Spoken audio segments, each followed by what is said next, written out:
સાડી ખેંચી કાઢવાની જરૂર નથી. તારા કપડાં એ ઉતારી નાખશે. તું એક કામ કર, માત્ર ધ્રુમાની સાડીનો પાલવ ખેંચી બતાવ, તોય તું ભાયડો. નમસ્કાર મિત્રો, સ્વાગત છે તમારું અમારા નવા વિડીયોમાં. મિત્રો, આ વિડીયોમાં કોલેજના સમયમાં મિત્રો દ્વારા શરત લગાવવામાં આવે છે કે તું આપણા કોલેજની ધ્રુમા નામની છોકરીની સાડીનો પાલવ ખેંચીને બતાવ.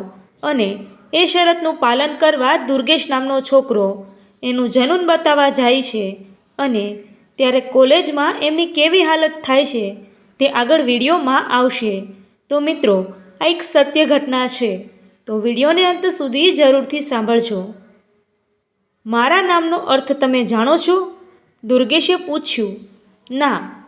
ઓમી, બિરજુ, કલ્લુ, ડેની અને જયુએ એકી સાથે નકારમાં ડોકા હલાવ્યા.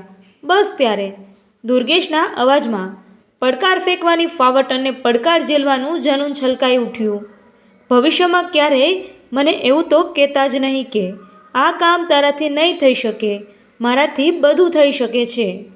પહેલાં તારા નામનો અર્થ તો કરી બતાવ. બિરજુ જ્ઞાન પ્રાપ્તિના મૂડમાં હતો. આમ તો એ આખી ટોળકી પાનના ગલ્લા પાસે ઊભી રહેતી. તમાકુ ટોળકી હતી, મસાલો એમની મા હતી, પાન એમનો પિતા હતો અને ગુટકા એમનું મન, ગોડફાધર. એમનું જનરલ નોલેજ કાથો, ચૂનો અને સોપારી, આ 3 જ વિષયો પૂરતું સીમિત હતું. દુર્ગેશ જેવા નામનો અર્થ જાણવો તે એમને મન કોર્સ બહારનો સવાલ હતો. પણ વાતની ચડચડાચડીમાં દુર્ગેશે આવો પ્રશ્ન પૂછી નાખ્યો એટલે જવાબ જાણવાની તાલાવેલી તમામમાં જાગી ઉઠી. દુર્ગ એટલે કિલ્લો, દુર્ગેશ એટલે કિલ્લાનો માલિક, પતિ, ઈશ્વર, વિજેતા. દુર્ગેશે મરઘાની પેઠે ગળું ફૂલાવ્યું. મેં ભલભલા મજબૂતમાં મજબૂત કિલ્લાઓનો સર કર્યો છે. આ ધ્રુમા તો એમની આગળ નાનકડી કિલ્લી કહેવાય. કિલ્લી એ નહીં, કિલ્લાની કાંગરી માત્ર. એને જીતવી એ તો મારે મન. બસ બસ બસ. કલ્લુએ દુર્ગેશની વિજય કૂચને વચમાં જ અટકાવી દીધી. આ ધ્રુમાને તું હજુ ઓળખતો નથી. એ હમણાં 15 જ દિવસ પહેલાં આપણી કોલેજમાં આવી છે ને એટલે. બાકી જે કોલેજમાં એ પહેલાં ભણતી હતી ત્યાં એની આતંકવાદી જેવી ધાક હતી. આમ બધી રીતે એ સીધી ને સરળ, પણ જો કોઈ છોકરાએ એને છેડવાની હિંમત કરી તો મામલો ખલ્લાસ. ધ્રુમાના સેન્ડલનું માપ કોલેજના તમામ મજનુઓ જાણી ચૂક્યા છે. આ માહિતી સાંભળીને દુર્ગેશ વિચારમાં પડી ગયો. પોતાની કોલેજમાં માત્ર છોકરાઓ જ નહીં, છોકરીઓ પણ દુર્ગેશથી ડરતી હતી. એની પાસે હિંમત હતી, છટા હતી. બાપ કમાઈનો પૈસો હતો અને આપ કમાઈની આવડત પણ હતી. એ ધારે તે છોકરીની પાસે જઈને ઊભો રહી જતો. જમણો હાથ લાંબો કરીને પૂછી લેતો, મારી સાથે ફ્રેન્ડશિપ કરીશ? આજ સુધી એક પણ છોકરી એવી નહોતી નીકળી જેણે શરમાઈને મુસ્કુરાઈને એનો હાથ પોતાના હાથમાં પકડી ન લીધો હોય. પણ આજે પહેલીવાર મિત્રો ભેગા મળીને દુર્ગેશને ડરાવી રહ્યા હતા. દુર્ગેશ થોડો ઘણો ડરી પણ ગયો. વિચારીને એણે નિર્ણય બદલ્યો. અચ્છા, તો પછી બીજો કોઈ પડકાર ફેંકો.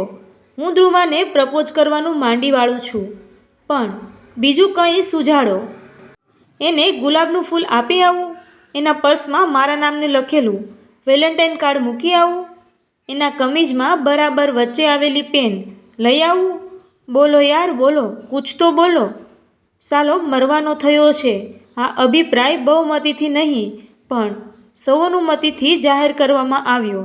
પછી મિત્રો ગહન વિચારમાં પડી ગયા કે દુર્ગેશને એવું તે કેવું કામ સોંપવું જે એને માર ખવડાવે તેવું અઘરું ન હોય અને જીતી જવાય એટલું સહેલું પણ ન હોય. મળી ગયું. જયુએ અચાનક ચપટી વગાડી. મને એક ફાફડો વિચાર આવ્યો છે. આવતીકાલે આપણી કોલેજની છોકરીઓ સાડી દિન મનાવવાની છે. ધ્રુમા પણ આવતીકાલે સાડી ધારણ કરીને આવશે.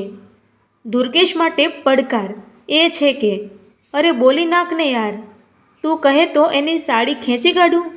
દુર્ગેશ આવેશમાં ભાન ભૂલીને દુશાસનના પાઠમાં આવી ગયો. જયુ હસ્યો. સાડી ખેંચી કાઢવા સુધી જવાની જરૂર નથી.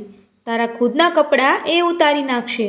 તું એક કામ કર, માત્ર ધ્રુમાની સાડીનો પાલવ ખેંચી બતાવ, તોય તું ભાયડો.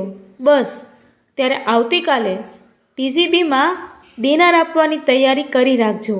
આ મરદ મૂછાળો થોડા દિવસે બધાના દેખાતા એ પરીની સાડીનો પાલવ. દુર્ગેશે પડકાર સ્વીકારી લીધો. આવતીકાલ અને થોડા દિવસની આડે આજની રાત અને કાળું અંધારું બાકી હતું. જેમ જેમ સમય વીતતો ગયો તેમ દુર્ગેશની હિંમત જવાબ દેવા લાગી. કાલે જો આ માથા ફરેલી છોકરી પોતાને લાફો ઠોકી દે તો અત્યાર સુધી જમાવેલી ધાક ધૂળમાં મળી જાય. એવું કંઈ બહાનું શોધી કાઢવું જોઈએ કે જેનાથી પડકાર ઝીલ્યો પણ કહેવાય અને ધ્રુમા ગુસ્સે પણ ન થાય. બહુ વિચાર કર્યા પછી એવો ઉપાય દુર્ગેશને જડી ગયો. સવારે 11 વાગ્યે એણે મિત્રોને એક ઝાડ નીચે ઊભા રાખ્યા. પોતે 20 ગજ દૂર ગોઠવાઈ ગયો.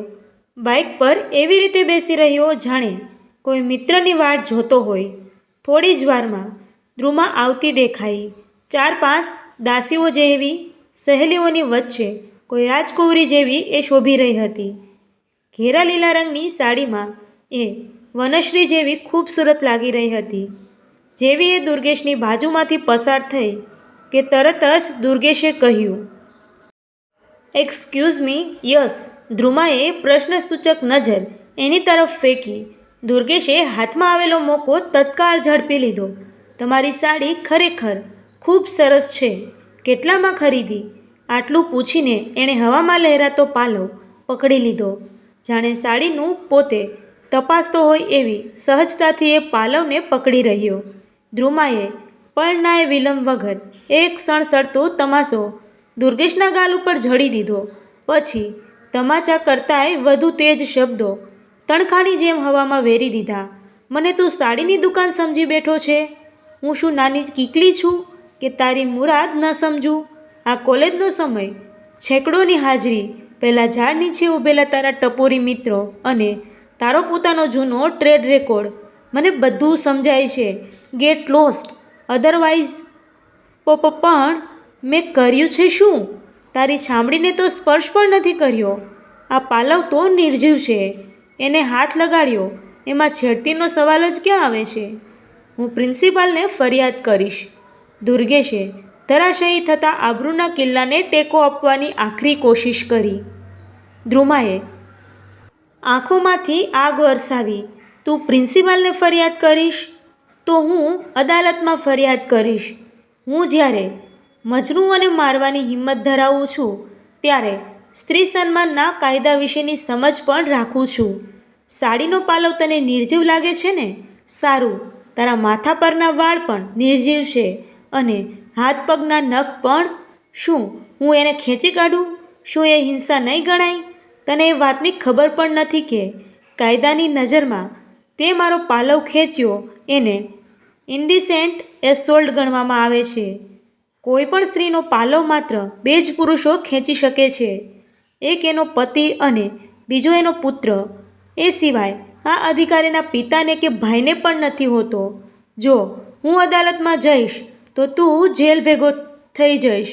Gate lost. દુર્ગેશ નીચી મુંડી કરીને ચાલ્યો ગયો. આજ સુધીમાં સર કરેલા તમામ સ્ત્રી કિલ્લાઓને માટે સંચિત અભિયાન આજે પાણી થઈ ગયું. સેંકડો છોકરા છોકરીઓની નજર સામે થયેલા અપમાનમાંથી બહાર આવવા માટે એની પાસે હવે એક જ રસ્તો બચ્યો હતો.